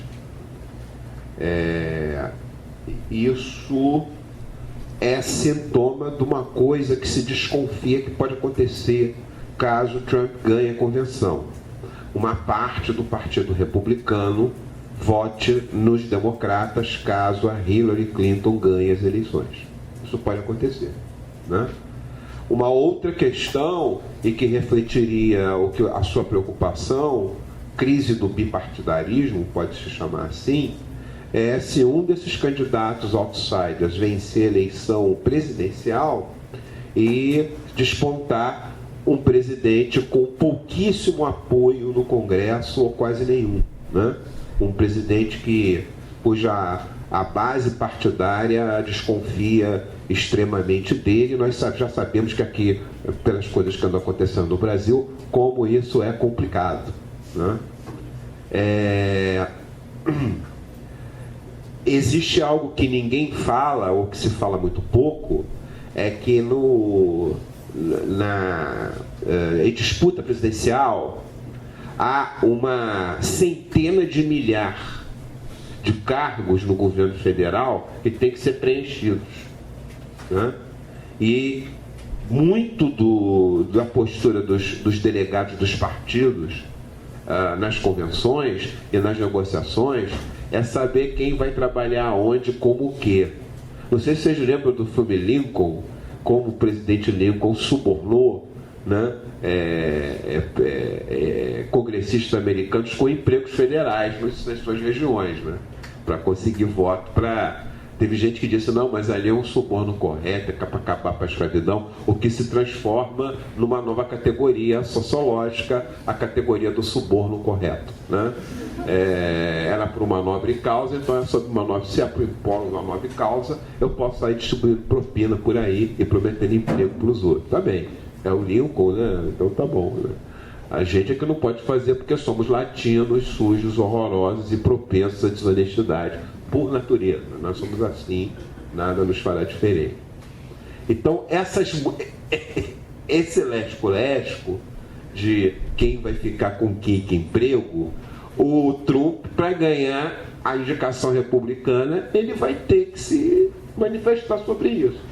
Em algum momento ele vai ter que ter gente da máquina trabalhando para ele, porque senão ele é suicida, né? A mesma coisa acontece com o Sanders, mas eu acho que o Sanders ele consegue ele tem uma inclinação de conciliação maior com esse tipo de coisa do que o Trump. Mas é o mesmo problema que ele vai ter que lidar também, porque senão puxa o tapete dele na convenção, né? E eu acho que a Hillary já está trabalhando com esse negócio de puxada de tapete, porque ela parece que não tem muitos problemas com isso, né? Não porque ela seja mais desonesta do que os outros, não é isso. É porque ela é da máquina partidária mesmo. Ela representa uma facção do Partido Republicano, do Partido Democrata, que é muito conservadora, que é a facção do Partido Democrata que se inclinou para perto dos republicanos da época Reagan, né? Os democratas Reagan, uma coisa dessas assim. Então ela está realmente, ela é muito mais hábil na orquestração desse tipo de coisa. O que a Hillary tem que lidar é com os índices negativos dela no eleitorado. Tem parcela do eleitorado americano que a odeia com todas as forças do ser deles, né? Há muitos anos. Chamam ela inclusive de bitch, né? Com uma facilidade que é um pestanejo. Então, quer dizer, ela tem que lidar com esse tipo de coisa. Tanto é que a campanha do Sanders tem mostrado projeções que dizem que se o candidato for o Trump, o Sanders vence com mais facilidade o Trump do que a Hillary. Eles têm mostrado isso. Essa é uma projeção, é claro que nada indica que isso é totalmente verdadeiro, né? Eu acho que era isso, né? Não. Tem mais alguma pergunta? Quer dizer, que eu deixei de responder? Não, né? Acho que não. Isso aí, é só uma observação sobre os republicanos.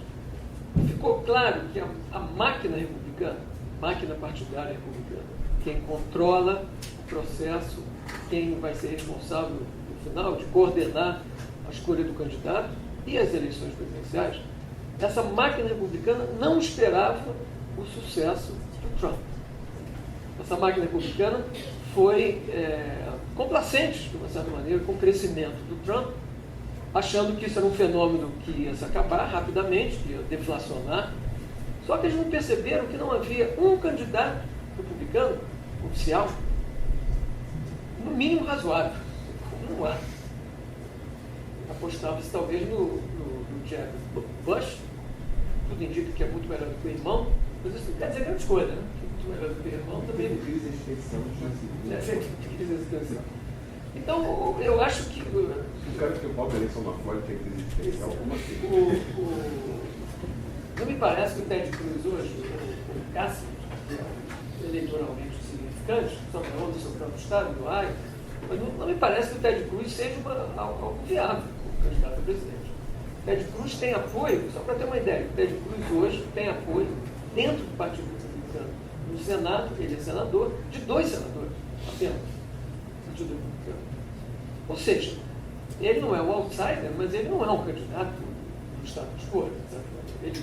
Ele consegue estar até à direita do Partido Republicano, o Ted Cruz, pelo lado evangélico e pelo lado da política econômica e pelo lado, por incrível que pareça, da imigração, ele que é filho de imigrante do Banjo. Então, por causa dessas questões todas, houve um crescimento muito grande do Donald Trump. E o que se fala já há algum tempo é que esse crescimento do Donald Trump não tem como parar. Não tem como parar. Ele teve uma certa meia-trava agora nos últimos estados, mas amanhã em Nova York, ao que tudo indica, ele vai ter uma vitória confortável, Trump.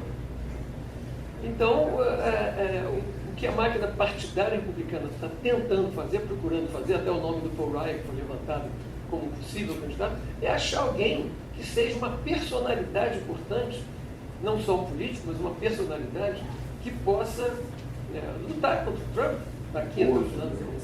Chamar o Bozo. Bozo, o Arnold Schwarzenegger. Se o Ronald Reagan fosse... Foi governador do Texas, governador da Califórnia. Eu reclamo do Tirica aqui, mas o Arnold foi governador foi da Califórnia, assim como o Ronald Reagan durante 2 mandatos. É uma espécie de Arnold. Um Arnold mais... É uma espécie. Então, é um grande ponto de interrogação. Eu acho que agora, até julho, o Partido Republicano está tentando fazer a máquina republicana está tentando fazer alguma coisa. Inclusive, tentar, através de os superdelegados dos partidos republicanos, que tem muito menos importância do que o Partido Democrata, mas a tentativa é de fazer algum tipo de subversão das regras internas que pudesse, na hora da convenção, em julho, meados de julho, pudesse achar um candidato alternativo, que parece que não existe esse candidato alternativo. Não existe. Até por falta de candidato alternativo. E tem uma coisa que o Trump faz que deixa o eleitorado dele empolgadíssimo, que é a coisa que ele sustenta a campanha dele com o bolso dele.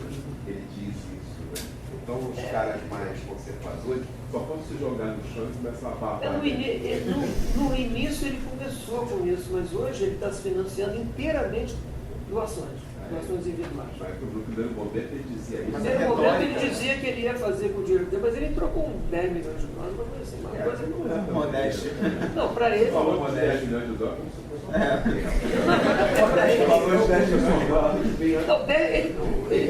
Ele tem o apartamento que ele vive em Nova York, é mais do que 10 milhões de dólares. Então, onde dia, meu café lá com ele. O café era ruim. Café americano. Pode botar um peixe dourado.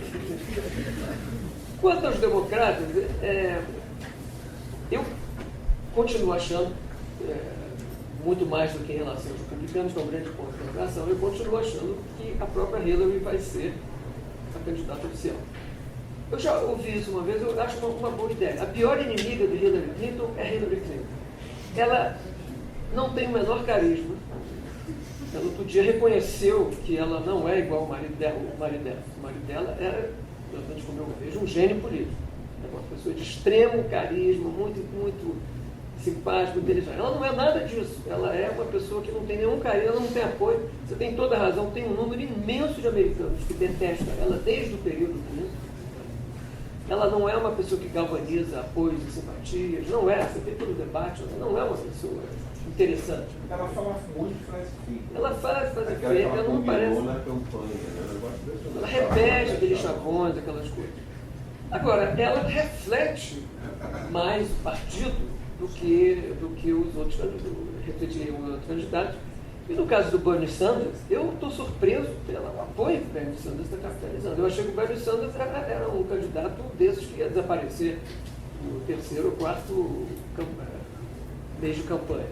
E ele está levando as coisas de uma maneira muito importante, muito digna. Eu acho que o que ele pega é fundamentalmente o eleitorado jovem, Não é o eleitorado democrata negro, não é o eleitorado democrata latino, nem é o eleitorado democrata judeu. Ele pega, são minorias, claro, ele pega o eleitorado médio, o jovem, que está insatisfeito, que está preocupado, uma das questões que você falou, pagar o ensino na universidade, nos Estados Unidos é muitíssimo caro, como vocês sabem, e outras questões de trabalho, e exatamente essa questão. Durante décadas e décadas e décadas, os filhos nos Estados Unidos viveram melhor do que os pais. A classe média americana foi se expandindo o acesso a consumo, foi se expandindo o acesso à educação, etc. Agora, pela primeira vez, é possível, é provável que os filhos não vão viver melhor do que os pais. Os filhos vão viver pior do que os pais, do ponto de vista financeiro, material. E isso é algo que preocupa os jovens americanos, realmente preocupa. O Sanders, as palavras de ordem que ele traz são essas palavras de ordem. Acesso à educação, acesso a melhores empregos, etc. Mas aí ele se junta com o Trump na crítica e ambos fazem a abertura da economia americana. E a abertura da economia americana seria o principal fator dessa queda do emprego industrial, dessa queda de bons empregos. Eu acho que é muito mais do que isso. Isso é uma coisa inconcebível para o americano. Por exemplo, que uma empresa como General Motors, que foi durante décadas a maior empresa do mundo, a General Motors faliu na crise financeira.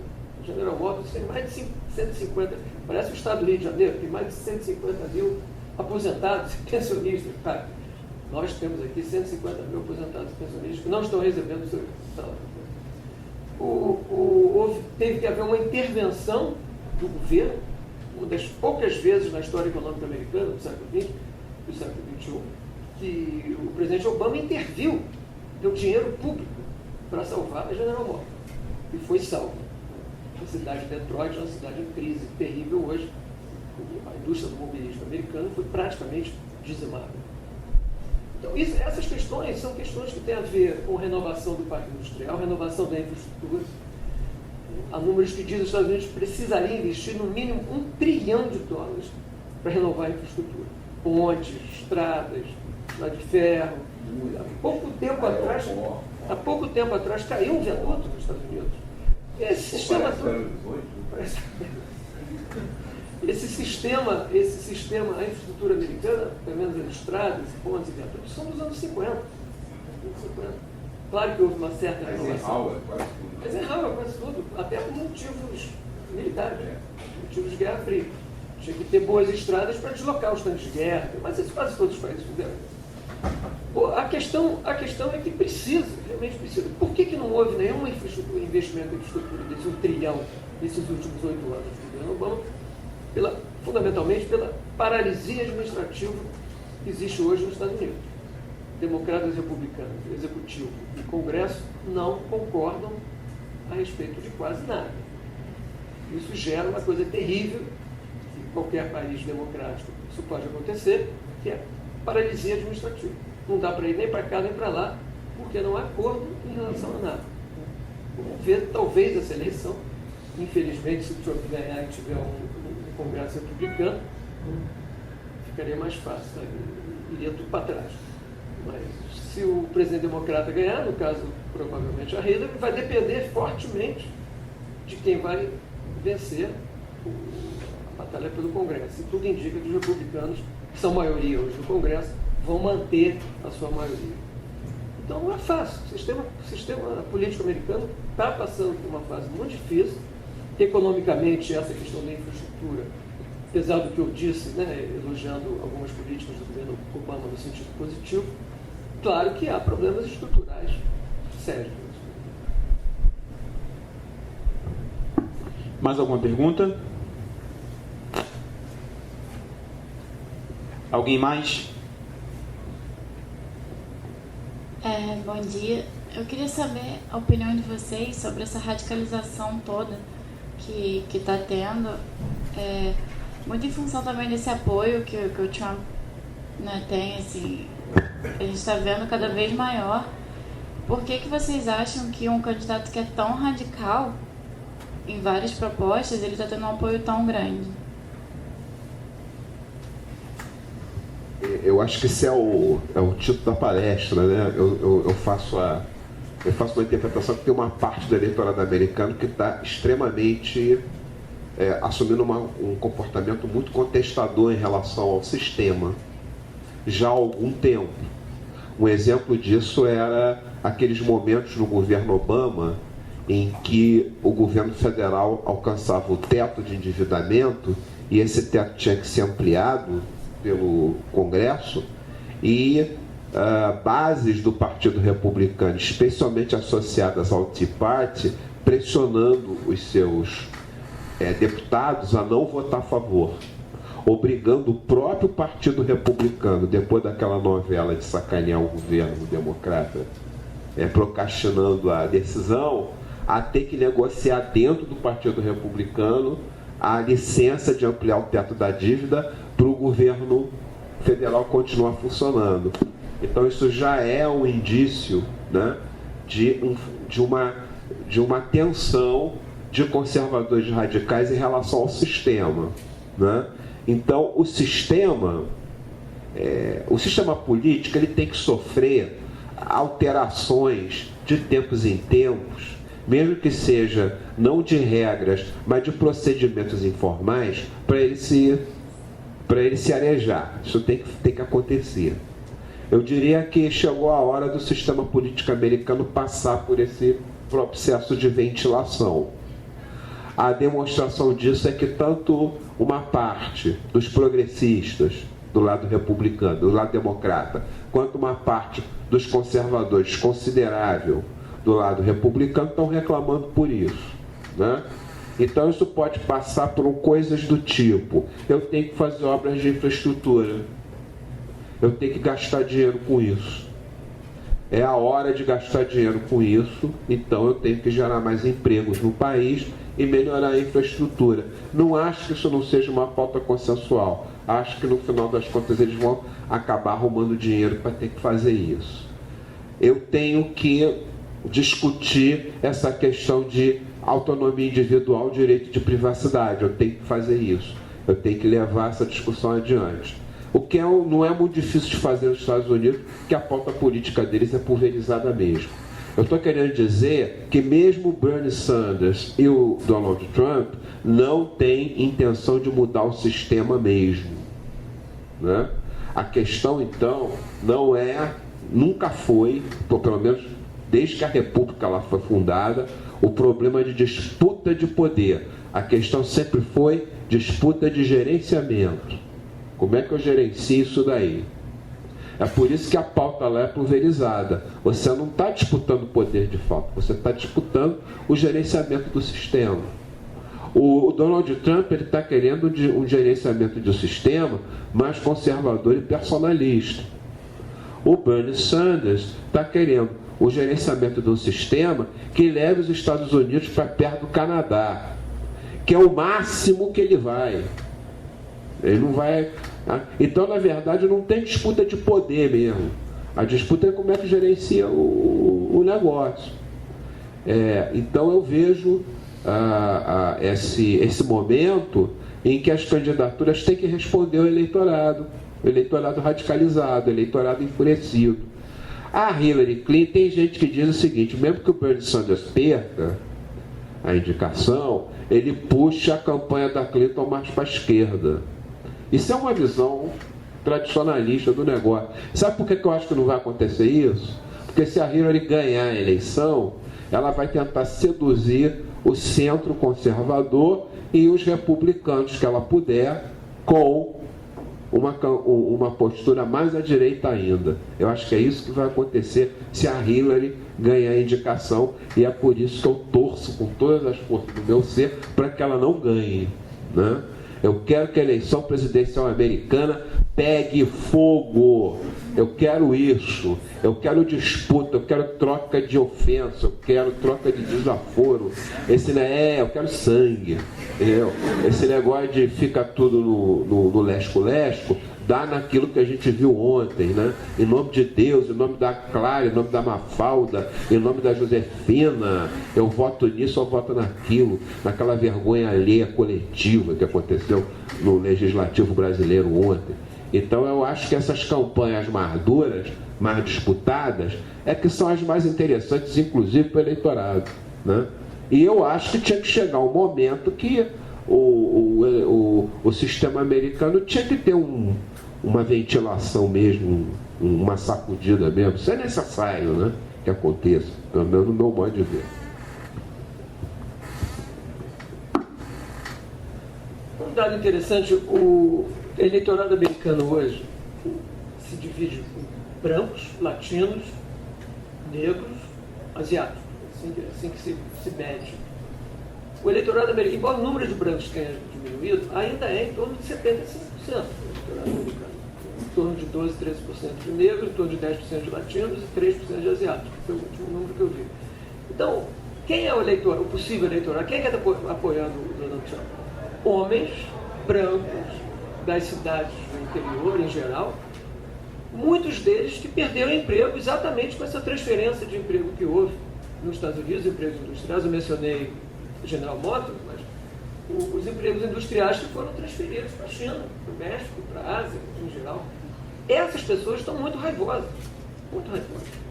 O interessante é que quanto mais asneira o Trump fala, mais aumenta o apoio a ele. Eles são bons Mas aumenta. Ele é claro que, ligado a que ele deve ter bons assessores de mídia, ele deve ter bons assessores, certamente, de campanha, porque ele continua falando asneira. E cada asneira, ao invés, eu não lembro exatamente o que se mediu, ele falou uma dessas tolices inacreditáveis: aqui o bombardeio da arma nuclear do Japão, e estimular o Japão e a Coreia do Sul a desenvolverem armas nucleares para enfrentar a Coreia do Norte. O apoio dele sobe. Quer dizer, quem é o eleitorado? É esse eleitorado. O eleitorado do Sanders, só para esse eleitorado jovem, é basicamente jovens brancos também.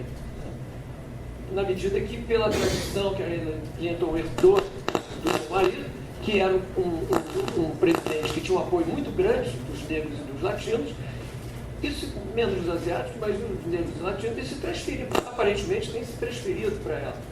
Ela teria um apoio entre os negros, por exemplo, 5 vezes mais ou 6 vezes mais do que o Bernie Sanders, independente da agenda do Bernie Sanders, que é muito mais progressista, nesse sentido distributivo. O que isso pode dizer? Quer dizer, pode ser que haja uma alteração muito grande daqui até a eleição, na visão desses 30 e poucos por cento que vem votando, 40% dentro do Partido Republicano, que vem votando no Trump? Acho que não. Talvez o que a gente esteja assistindo, Marcelo, é uma espécie, você mencionou o Canadá, mas talvez a gente esteja assistindo uma eleição mais parecida com as eleições europeias, do que essa eleição dos Estados Unidos. Claro, ninguém nos Estados Unidos quer alterar o sistema, né? esse consenso de que os Estados Unidos é um país capitalista, democrático e liberal, esse consenso não é abalado nem pelo Bernie Sanders, certamente. Ninguém está falando em mudar o sistema, estabelecer. Mas eu acho que, na margem, o eleitorado americano, nesta eleição particularmente, mais do que em qualquer outra, poderia estar assumindo esse caráter mais contestador. O Bernie Sanders tem uma agenda canadense, por assim dizer, mas também social-democrata, digamos assim. O Bernie Sanders, guardado as devidas proporções, seria que nos Estados Unidos a gente chamaria de social-democrata, no sentido de educação livre, saúde livre. Acontece que os Estados Unidos não têm a menor tradição de social-democracia, nem de Canadá. Tem. Se ele vai conseguir mover essa agenda, talvez ele já esteja conseguindo entre os jovens, mover essa agenda para frente. Né? Se a gente vai ver como é que se vai manifestando as eleições. E o Trump está movendo a agenda, eu não diria para trás, mas está movendo a agenda para frente também no sentido da contestação desse eleitorado que branco, homem de uma certa idade, que perdeu o emprego industrial, ou está em vias de perder o emprego industrial, e está muito raivoso. São eles que dizem, quando há uma pesquisa americana sobre qualidade de vida, sobre tudo, embora a gente saiba que os Estados Unidos ainda é o país mais rico do mundo, agregado, se manifestam dissatisfeitos com a vida americana. Há uma dissatisfação muito grande. As pesquisas de opinião mostram na vida americana. O que isso vai levar, do ponto de vista eleitoral, pode levar à vitória do Trump. Essa grande dissatisfação. Tem mais alguma pergunta? Bem breve. Bom, Ricardo tem uma derradeira. Seria possível, então, sustentar que esses outsiders, né, tanto Sanders quanto o Trump, eles, porque parece que o entendimento parece estar muito claro ali, duas forças opostas, né, aquela força de Wall Street, né, dos financistas e tudo mais, e do outro lado, né, o Sanders tentando, né, capitalizar todo aquele movimento no Wall Street e tudo mais, mesmo que, enfim, o Sanders não tenha essa proposta de revolucionar e tudo mais, mas a presença desses outsiders, eles não evidenciariam, de certa forma, uma própria, não vou dizer falência, mas talvez uma crise no sistema político americano? Como eu disse, eu acho que não tem crise, ele precisa de momentos de refrigeração. Ninguém se atreve a disputar de verdade o negócio. Né? Tem crise, mas não é nada, no meu modo de ver, muito sério. Pode haver uma crise mais séria se um desses candidatos outsiders vencer e, devido à não conjugação com o Congresso, não conseguir a governabilidade. Aí a coisa pode ser mais séria e aí pode se transformar numa crise estrutural do sistema, mas por enquanto acho que não. Eu acho que é um reflexo de uma transformações sociais que os Estados Unidos, econômicas e sociais que os Estados Unidos vem sofrendo na última geração, e acho que é uma percepção do eleitorado, talvez não desta maneira, mas é uma percepção do eleitorado de uma insatisfação muito grande. O sistema político americano, talvez eu concorde com mais, não é propriamente uma crise, mas o sistema político americano está em crise já há algum tempo. O Partido Republicano se polarizou tremendamente para a direita, depois do municipal ficou claro isso, a agenda deles é bloquear no Congresso, é bloquear qualquer ação democrática, quase inviabilizando algumas poucas coisas que o governo Obama conseguiu fazer depois do Congresso, coisa difícil. De uma certa maneira, isso continua caminhando porque parte do eleitorado republicano, uma boa parte do eleitorado republicano, acompanhou esse processo de radicalização. Então, talvez essas eleições reflitam essa crise política que mencionou e, dependendo do seu resultado, pode ser até que agrave a crise política, dependendo de quem foi eleito, tanto de um lado quanto do outro.